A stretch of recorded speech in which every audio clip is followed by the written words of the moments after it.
우리가 태신자들을 품고 오는 주일에 저희가 또 작정하고 그 영혼들을 가지고 이 새벽에 나라와 민족을 위해서도 깨어 기도하지만 또 우리가 품고 우리가 주님 앞에 나아가는 그 영혼들을 위해서도 기도하는 특별 새벽 기도가 되기 원합니다. 주변의 순원들과 우리 또 다락방과 공동체별로 사역팀별로 다 나와서 기도의 또 불쏘시개를 이루는 대전 오늘의 교회가 되기를 축복합니다. 오늘은 철로역정 우리가 시리즈 또 영적 성장의 길 같이 한번 고집과 변덕이라는 주제로 살펴보기를 원합니다. 저는 이 가을 시즌에 철로역정과 영적 시리즈를 통해서 우리 성도님들이 몰랐던 우리 기독교 고전인 성경 다음으로 많이 팔린 이 철로역정에 대해서 깊은 영성을 우리가 끌어올려서 또 우리의 거 내면화시키고 우리의 영적인 체질이 되게 하고 또 영적인 성장을 할 수 있도록 하나하나 깊이 묵상하며 나아가는 시간을 갖고 있습니다. 바라건대 우리가 이동원 목사님께서 추천하신 그 포에마에서 나온 그 철로역정이 가장 우리 현존하는 한국어로 된 가장 번역이 좋은 책이죠. 그 책을 다 사기를 원하고 설교 전에 여러분들이 한 주 전에 미리 숙독하고 오시면 큰 도움이 되겠고, 또 하나는 우리 자켄에서 또 대전 오늘교회 영성 수련회로 우리가 필그림 우리가 또 하우스를 가고자 합니다. 그곳에는 세계에서 하나밖에 없는 철로역정 그 코스가 있어요. 성막과 다른 코스들은 많이 있는데 필그림 하우스는 세계 최초로 우리 지구촌 교회에서 만들었죠. 그래서 저는 대전 오늘교회 성도님들이 거기를 다 보고 참여하기를 원합니다. 시간과 장소가 또 한계가 돼 있어서 우리가 45인승 버스로 우리가 가지만 한 30명 정도가 지금 참석을 했는데 나머지 여러분들 가고 싶으면 언제든지 또 신청을 할 수 있습니다. 그것뿐만이 아니라 거기와 또 다른 지역과 또 여러 세 곳을 투어하려고 합니다. 홍정길 목사님이 또 헌당하신 그곳의 가평에 기가 막힌 곳이 있는데 가서 우리가 영성 수련회를 하려고 하는데 남아있는 좌석을 선착순으로 저희가 받습니다. 성인들만 이런 것이 아니라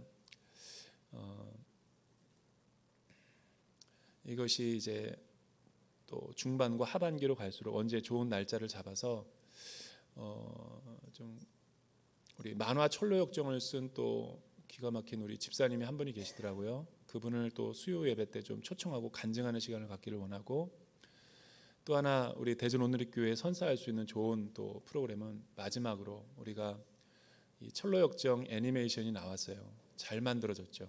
그래서 일반 극장에서도 상영되었는데 그거를 우리가 마지막 피날레로 한번 다 초대해서 또 자녀들 차세대들도 다 초대해서 그 영화를 상영하기를 원합니다. 그날에는 우리 장로님들과 권사님들과 교육자들이 나비 넥타이를 메고 서빙해서 콜라와 팝콘을 우리 5층에서 만들고 여러분들이 또 나초도 이곳에 먹을 수 있게끔 해드리면서 영화를 관람할 수 있는 날이 오기를 기도하고 있습니다. 반드시 올 겁니다.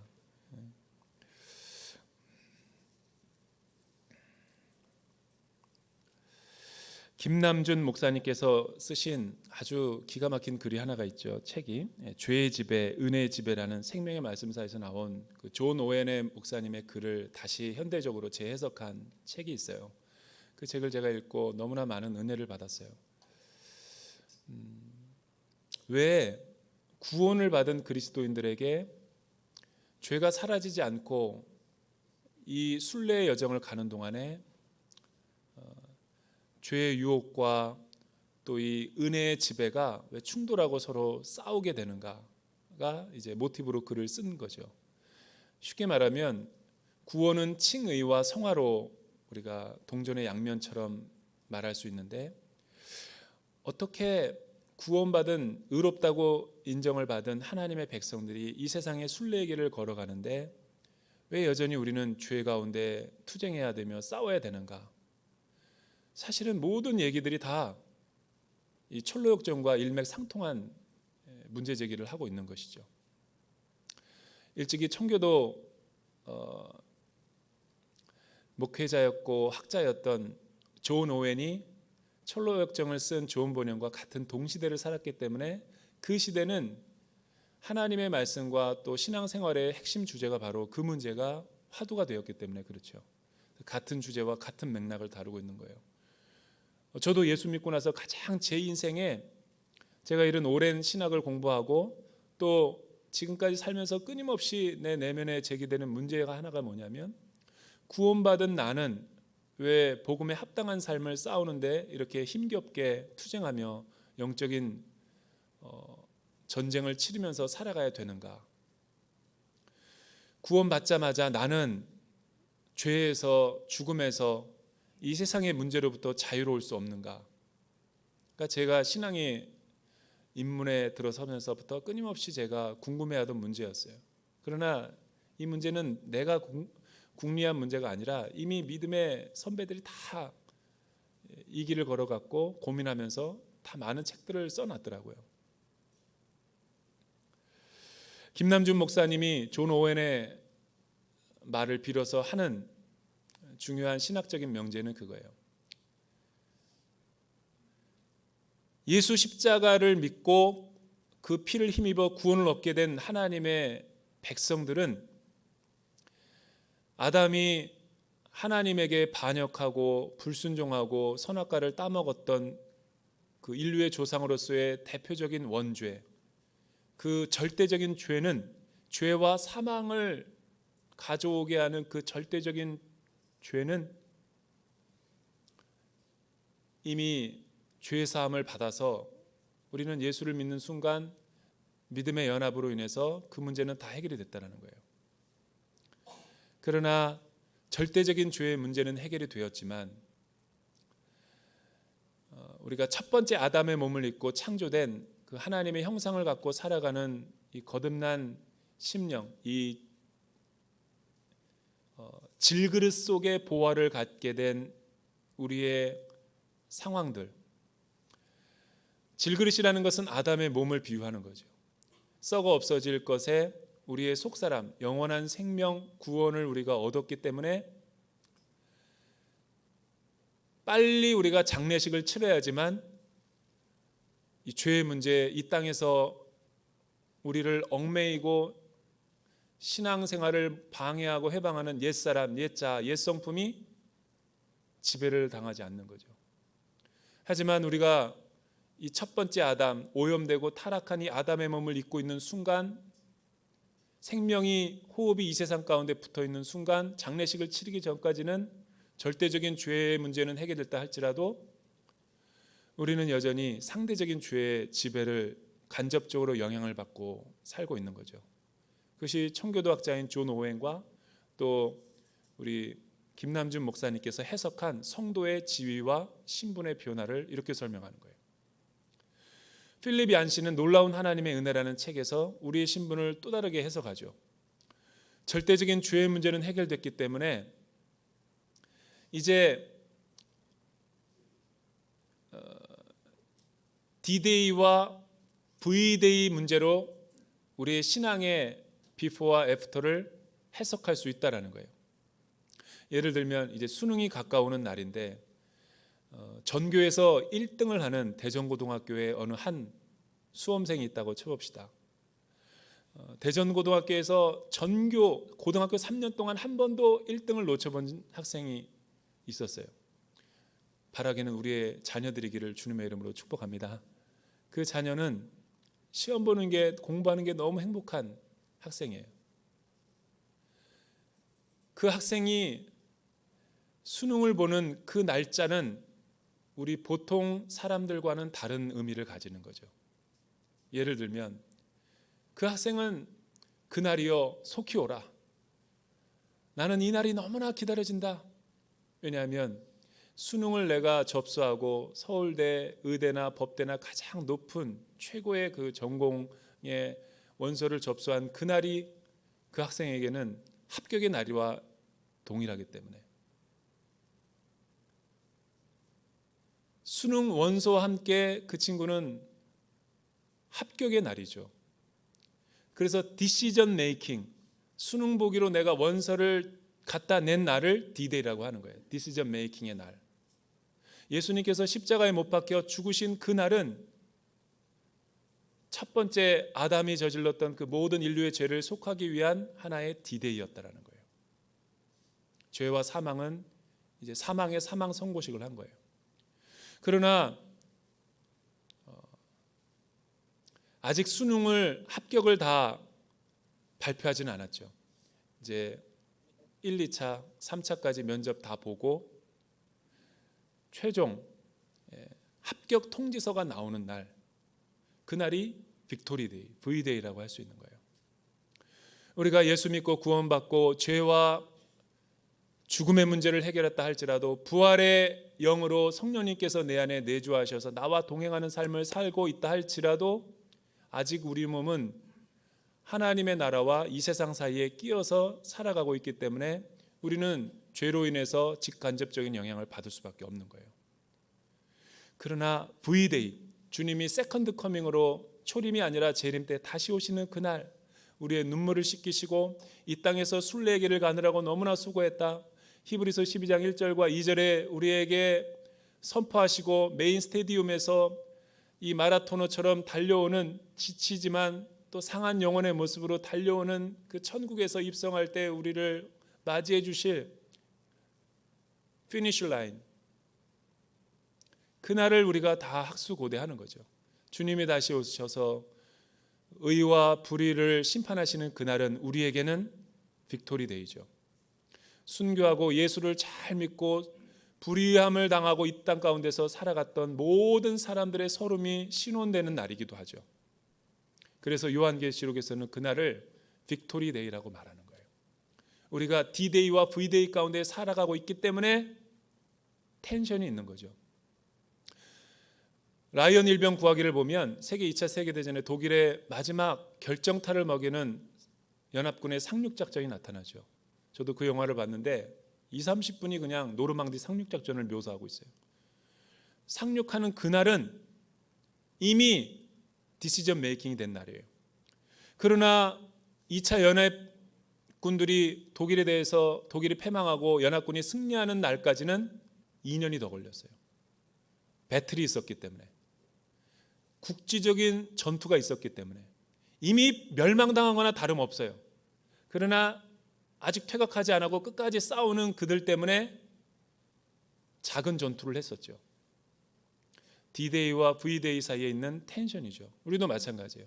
주님이 새롭게 우리를 덧입혀줄 그 부활체를 덧입을 때까지, 두 번째 아담으로 오신 그 완전한 생명, 우리가 첫 번째 아담으로 이 생명을 살아가고 있기 때문에 벗어버리는 그 장례식까지 가기까지 이 낡은 옷을 입고 살아가야 되는 신앙의 여정, 이 사이에 영적인 긴장과 텐션이 있는 거예요. 그래서 우리는 상대적인 죄의 지배를 받게 되는 거죠. 주인이 교체되고 새 생명을, 새 마음을 우리가 이식받았음에도 불구하고 이제 남은 생에 주님 앞에 서기 전날까지, 주님이 우리 시대에 오고 우리가 주님 시대에 가기 전까지는 우리는 영적인 생명이 있기 때문에 속사람으로 육신의 죄를 싸워서 저항해야 되고 투쟁해야 되고 이겨야 되는 거죠. 그 의지는 성령님이 우리에게 자유주로 주신 거예요. 공동체 안에서 또 신앙의 양육과 훈련을 통해서 이 교회 안에서 있을 때, 믿음 안에서 신앙생활 할 때 그 얽매이기 쉬운 죄를 우리가 벗어버리며 승리할 수 있다라고 히브리서 기자는 우리에게 이야기하는 거예요. 사랑하는 여러분, 구원받고도 여전히 담배를 못 끊고, 구원받고 나서도 여전히 술의 유혹을 받고, 구원받고 나서도 여전히 음란한 생각과 부정한 생각과, 구원받고도 여전히 죄의 유혹과 탐욕과 미혹, 이 세상 사람들이 추구하는 것들을 지배를 받죠. 우리도 구원받았음에도 불구하고 여전히 중독과 도박에 흔들리는 나 자신의 모습, 구원받고도 계속해서 안목의 정욕, 이생의 자랑, 욕심을 가지고 살아가는 우리의 모습은 장례식이 끝나기 전까지 계속된다니까요. 그러면 우리의 문제는 시선을 다른 곳으로 돌려야 돼요. 어떻게 하면 이 순례의 길에서 우리가 승리하며 나갈 수 있는가? 철로역정의 존 버녀는 굉장히 중요한 영적인 통찰력을 우리에게 주는 거죠. 결론부터 말하자면 오늘 메시지의 결론이에요. 비행기로 비유하면 신앙의 발걸음을 내딛는 순간, 좁은 길로, 생명의 길로, 빛의 길로 가는 순간, 전도자의 복음을 듣고 나아가는 순간, 이 세상에서는 비록 죄의 세력이, 아직도 사망과 죄의 세력이 최후 승리를 예수님께서 아직 그날 다시 오실 때까지 예비해 두고 있는 추수 때의 이 날을 동안에는 자유롭게 자기가 임의대로 활동할지는 모르지만, 그래서 이 세상은 계속해서 죄의 중력으로 우리를 끌어당기는 거죠. 죄의 중력이 계속 만유인의 법칙에 의해서 우리를 끌어당겨요. 유혹하는 거죠. 죄의 중력이 있다 그래가지고 예수 믿는 사람, 구원받은 사람이 계속 그 죄에 미혹되고 끌려가야 하는 것이 합당한가? 혹자는 예스라고 할 수도 있겠지만, 우리는 이 세상에서 완전한 성화를 이룰 수 없다라고 단정하고 자기 임의대로 신앙생활할 수 있지만, 성경적이고 또 예수 믿는 사람들의 이 철로역정의 고백에 의하면 그렇지 않은 거예요. 순례길을 걸어가면서 이 죄와 중력에 싸워서 날아오를 수 있는 거죠.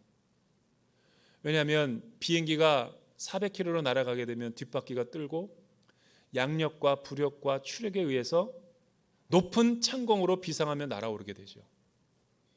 하나님이 우리에게 순례의 길을 가도록 부르시고 초청하셨을 때는, 좁은 길, 생명의 길을, 신앙의 길을 가게 하셨을 때는 이른 원리로 살아가도록 우리를 부르신 거죠. 우리는 죄가 너 앞에 있지만 죄를 다스릴 수 있는 능력도 우리에게 주셨기 때문에 우리는 성령 하나님과 함께 이 세상에서 죄의 문제를 민감하게 다룰 필요가 있는 거예요.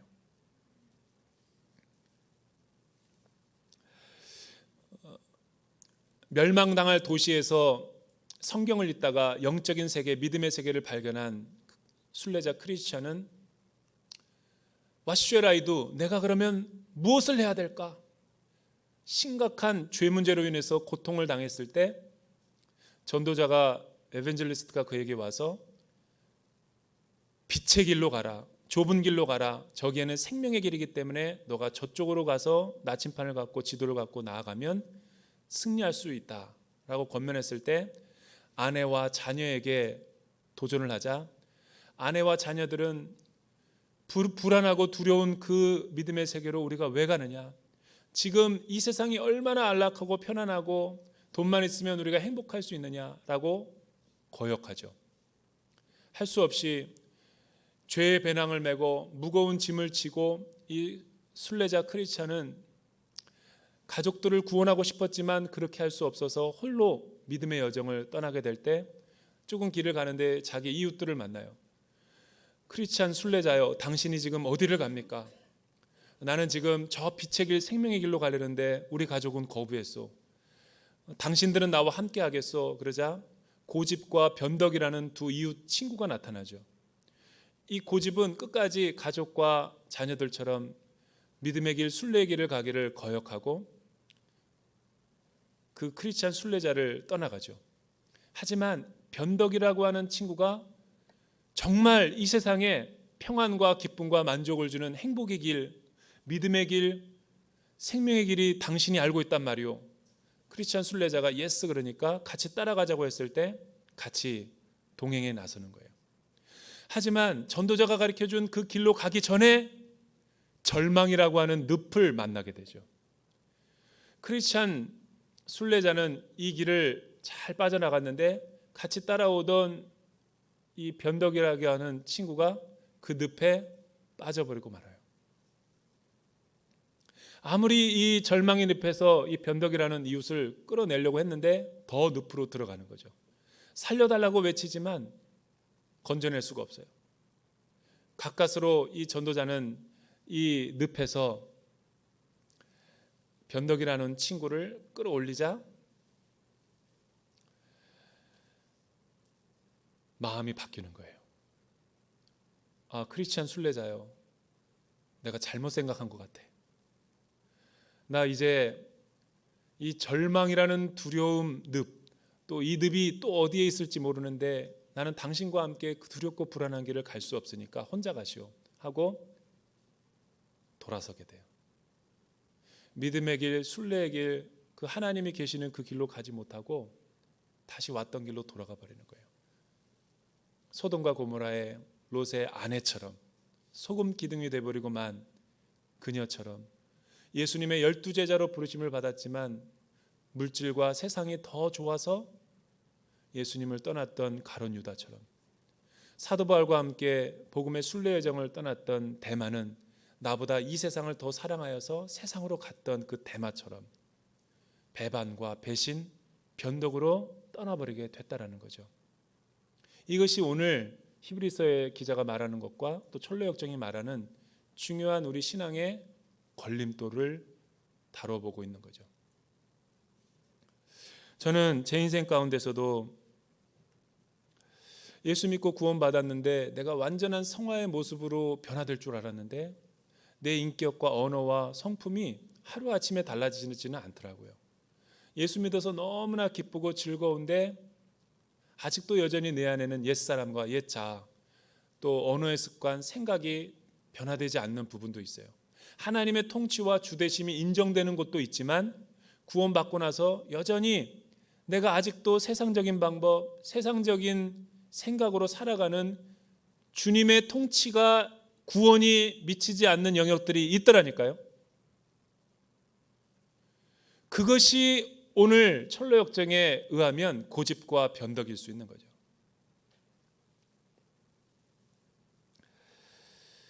구도자의 길을 떠나려는 우리에게 얽매이기 쉬운 죄는 도대체 무엇인가? 첫 번째는 구원을 방해하는 고집의 성품이 우리 안에 뼛속까지 숨어 있는 거예요. 여기서 얽매이기 쉬운 죄가 도대체 무엇일까? 고민하고 또 고민하고 연구를 해봤어요. 여러분, 예수 믿고 나서 죄에서 자유하고 해방되고 기쁨으로 충만한 생활도 시작이 되지만 죄의 중력이 나를 끌어당기듯이 아직도 옛 성품과 옛 자아가 어느 환경과 분위기만 되면, 어느 무드만 되면 갑자기 또 옛 생각이 나가지고 그 스멀스멀 올라와가지고 우리의 속사람을 갖다가 끌어내리려고 하는 고집이 있는 거죠.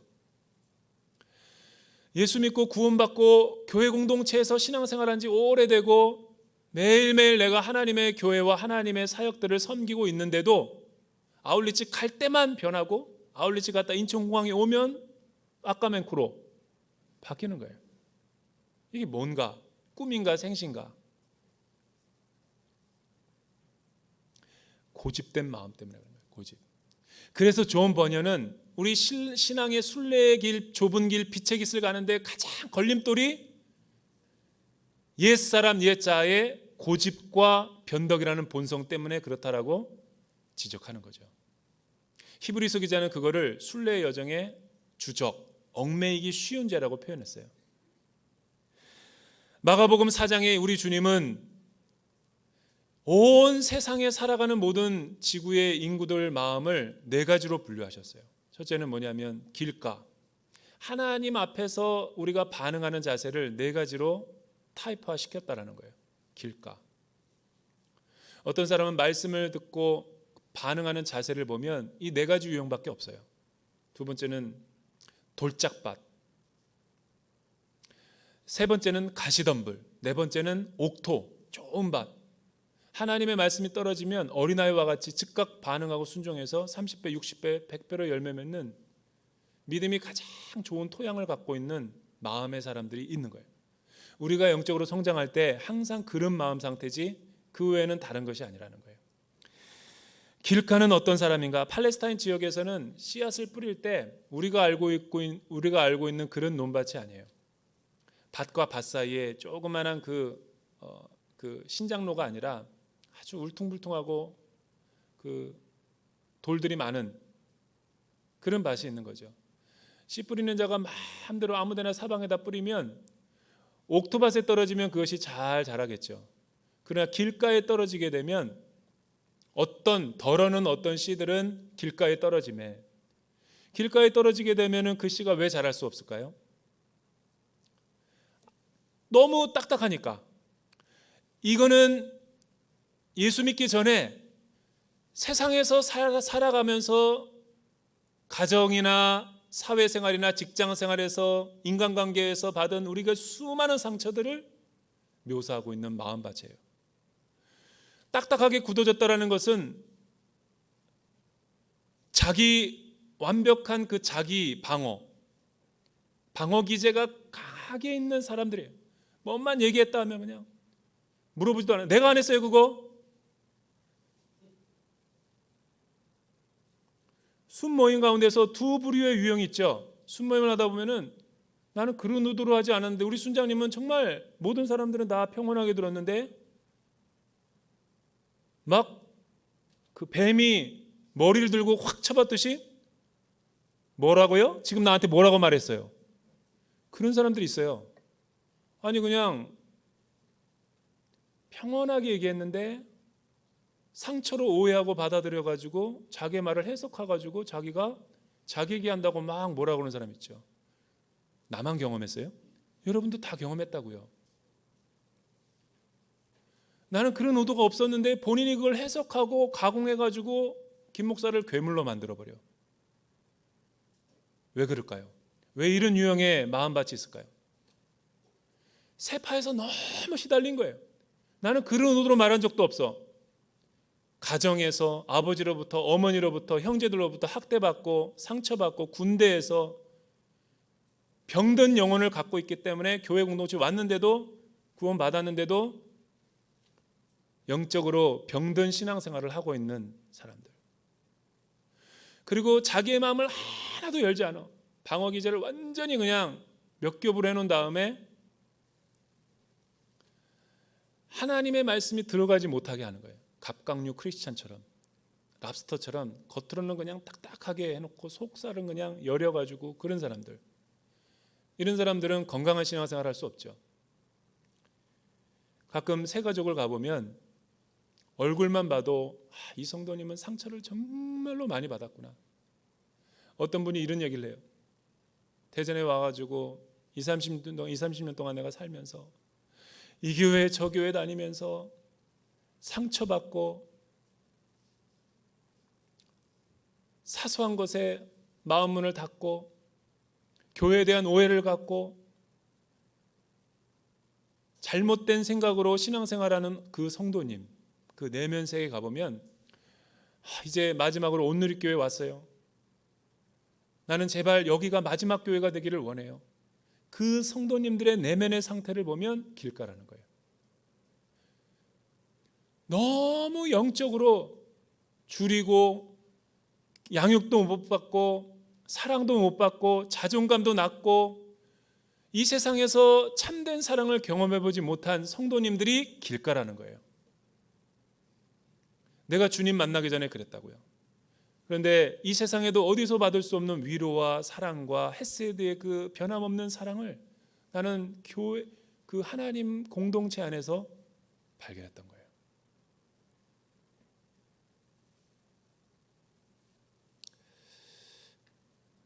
이런 상처가 있을 때는 어떻게 해야 되죠? 방법이 뭘까요? 비를 맞는 수밖에 없어요. 이른 비와 늦은 비, 소낙비를 맞으면 굳어진 땅이 물컹물컹해지죠.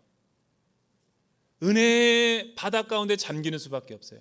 그리고 완전히 묵은 땅을 기경해버려야죠. 갈아엎어버려야죠. 갈아엎지 않으면 부드러운 마음 흙이 나오질 않기 때문에.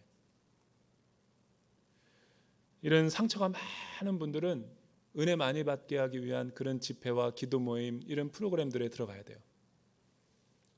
두 번째, 얽매이기 쉬운 죄는, 구원을 방해하는 죄는 뭔가? 제가 신앙이 자랄 때가 있었지만 한참 동안 안 자랄 때가 있었더라고요. 구원 받고 나서. 그것은 왜 그러냐면 변덕 때문에 그런 거예요. 변덕. 존 버니언이 얘기한 그 변덕은 뭔가? 말씀을 듣고 신앙생활하고 예배를 드리면 너무 기뻐 내 영혼이 춤췄어요.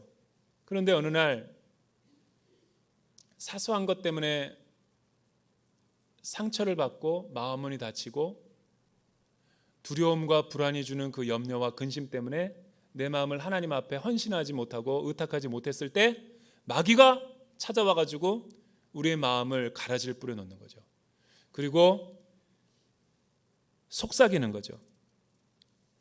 은혜의 지배를 받아야 되는데 죄의 중력과 죄의 지배를 받도록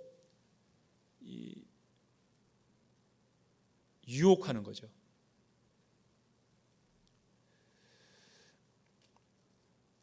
여러분, 순례자와 크리스찬의 길을 함께 가던 이 변덕은 늪에 빠지게 돼요. 여러분, 그 늪이 뭔지 아세요? 그 늪이 바로 우리의 변덕스러운 마음을 보여주는 대목이에요. 하나님은 우리 인생 가운데 곳곳에 예수 믿고 나서 고난을 주실 때가 있어요. 지뢰밭처럼 늘 내 영혼이 엘리베이터를 타는 것처럼 에스컬레이터를 타는 것처럼 신앙이 계속 성장하는 것은 뭔가가 잘못된 신앙이에요. 반드시 어떤 단계에서 성장이 있으면 성숙을 위해서 하나님이 거기다가 고난을 주세요. 역경. 그렇지만 그 고난과 역경을 통해서 돌아서서 배신하는 사람이 있는가 하면 그 고난과 역경과 갈등을 뛰어넘고 더 영적으로 성숙하는 레벨의 성도들이 있다는 거예요. 고난을 주시는 믿음의 테스트 이유는 내 하나님을 향한 사랑과 마음이 참인가 거짓인가를 테스트하기 위해서. 하나님을 내가 사랑한다고 예배하고 찬양하고 반응하는데 정말 유혹과 시련이 왔을 때 나에 대한 사랑이 변함없는가를 하나님이 테스트하기 위해서. 왜냐하면 여러분, 내 그런 상황과 그런 환경 가운데 직면해보지 않으면 내 믿음은 진짜인지 아닌지를 나 자신도 몰라요. 교수님들 대전오늘교회 많잖아요.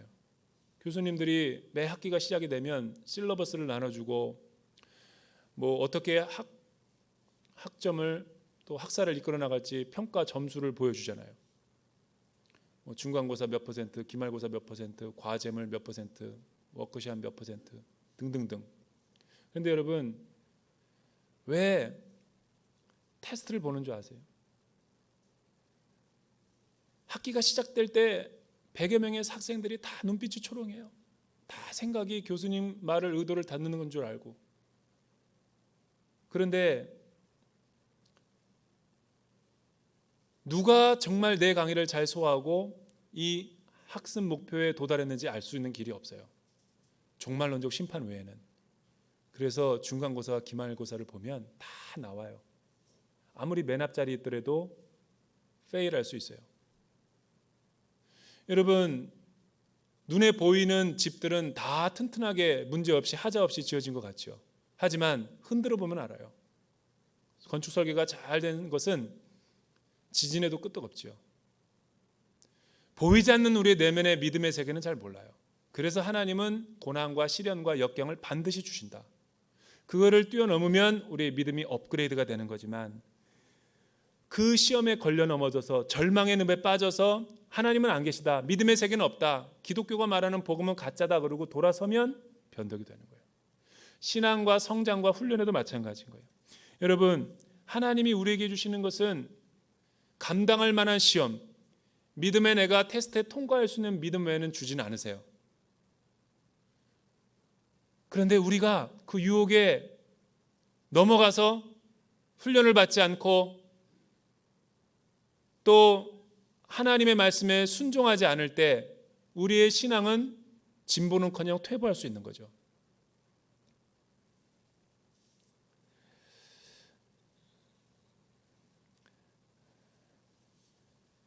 그래서 얽매이기 쉬운 죄를 벗어버리기 위해서는 우리가 하나님 앞에 우리 자신들을 의탁하고 내어드려야 되는 거예요. 저와 여러분의 신앙생활 가운데 고집과 변덕스러운 마음이 무엇이 있는지 그거를 면밀히 관찰하고 찾아내야 돼요. 그런 내면의 죄악들을 찾아내가지고 하나님의 제단 앞에 십자가 아래 의탁하고 자꾸만 드러내고 완전히 내 자아가 부서지는 경험, 그거를 통과해야지만 진정한 영적인 승리와 또 진보가 있게 되는 것이죠.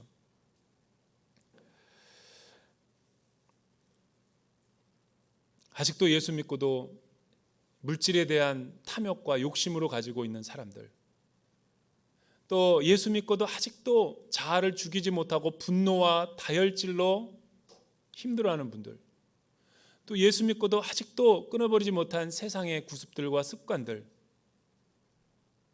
그 어느 영역의 그 부분들을 하나님 앞에 드러내지 않으면 우리 신앙에 진보가 있지 못하는 거예요.